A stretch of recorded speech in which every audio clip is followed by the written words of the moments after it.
So tayo po ay dalako na sa Praise Yahweh. Muli sa ating Panginoon at pagtugon sa kanyang panawagan.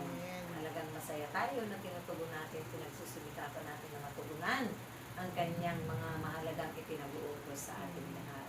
So, tayo po ay dadako na sa pagbabasa ng mabuting balita. Ano po ba itong mabuting balita?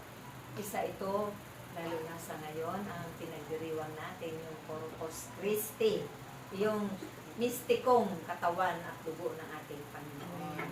Na ito ay dapat natin laging tatanggapin, pahalagahan sa ating buhay dahil isa ito sa pagkain ng ating kaluluwa sa pamamagitan ng kanyang salita, katawan at dugo niya na ito ang makatutulong na magpapalakas ng ating espiritu pagkain ng ating kaluluwa.